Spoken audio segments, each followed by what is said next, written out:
ଏହି ଗ୍ରୀଷ୍ମ ଋତୁର ପରେ ପରେ ଦିଲ୍ଲୀର ଲକ୍ଷ ଲକ୍ଷ ବିଦ୍ୟୁତ ଗ୍ରାହକଙ୍କୁ ଏକ ବଡ଼ ଝଟକା ଲାଗିଛି।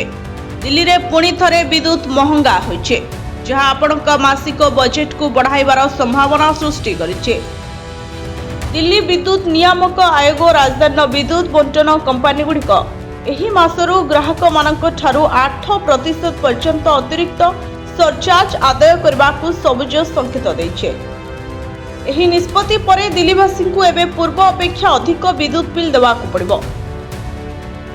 ତେବେ ସରଳ ଭାଷାରେ କହିବାକୁ ଗଲେ ବିଲ୍ କାହିଁକି ବଢ଼ୁଛି ଏବଂ ଏହା ପ୍ରତ୍ୟେକ କମ୍ପାନୀର ଗ୍ରାହକଙ୍କ ପକେଟ ଉପରେ କେତେ ପ୍ରଭାବ ପକାଇବ, ଆସନ୍ତୁ ଜାଣିବା। ବିଦ୍ୟୁତ ବିଲ୍ ବୃଦ୍ଧିର ମୁଖ୍ୟ କାରଣ ହେଉଛି FPPAS।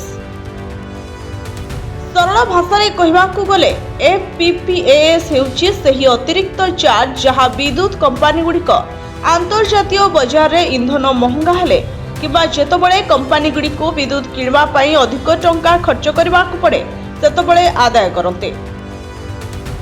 DERC ଅନୁଯାୟୀ ମେ 2026 ମାସରେ ବିଦ୍ୟୁତ କ୍ରୟ ଖର୍ଚ୍ଚ ବୃଦ୍ଧି ପାଇଥିଲା।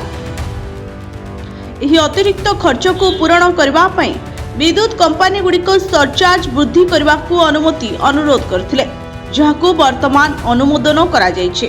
ପରବର୍ତ୍ତୀ ନିର୍ଦ୍ଦେଶ ପର୍ଯ୍ୟନ୍ତ ଏହି ବ୍ୟବସ୍ଥା ମାସିକ ଆଧାରରେ କାର୍ଯ୍ୟକାରୀ ହେବ।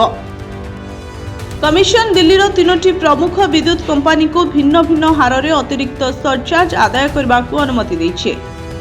DERC ସ୍ପଷ୍ଟ କରିଛି ଏହି ବ୍ୟବସ୍ଥା ଅସ୍ଥାୟୀ। ବିଦ୍ୟୁତ କମ୍ପାନୀଗୁଡ଼ିକର କ୍ରୟ ଖର୍ଚ୍ଚ ଆଧାରରେ ପ୍ରତି ମାସରେ ଏହାର ସମୀକ୍ଷା କରାଯିବ।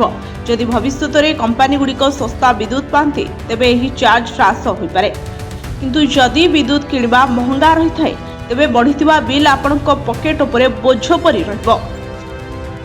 ବ୍ୟୁରୋ ରିପୋର୍ଟ, ସୋନ ନ୍ୟୁଜ୍।